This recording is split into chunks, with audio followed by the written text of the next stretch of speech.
يا ترى مين هيكسب، سعودي ولا بحريني في تحدي العقد اللهلوب؟ اسمك ايه؟ محمد. محمد. جنسيتك ايه؟ سعودي. سعودي. احلى ناس سعوديين في الدنيا. اسمك ايه؟ تركي. تركي. منين يا تركي؟ البحرين. بحرين. احسن ناس واجدع ناس يا تركي. تركي دي مسابقه، لو جاوبت السؤال اللي انا قلته صح تاخد معايا جايزه. جاهز؟ السؤال بيقول هيحصل ايه لو رحت زقيت العقد ده من هنا؟ هل هيقع كله ولا مش هينزل، ولا هيقع لحد ما يوصل لحد الترابيزه لحد هنا، ولا هيقع منه شويه اكتر؟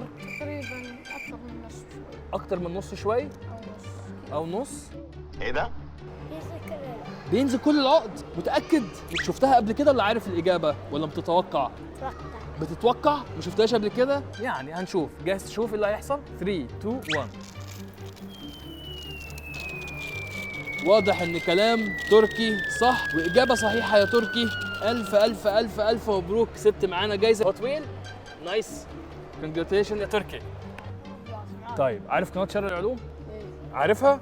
طب معاك الجوال؟ لو عامل لنا دلوقتي سبسكرايب او فولو على اي منصه هديك جايزه. اختار المنصه قبل ما تفتح الموبايل. افتح اليوتيوب، اكتب شارع العلوم. ايه ده؟ ده طلع مشترك فعلا. لا يستاهل جايزه. بتحب الهوت ويل ولا التيشيرتات؟ تيشيرتات. تي شيرت.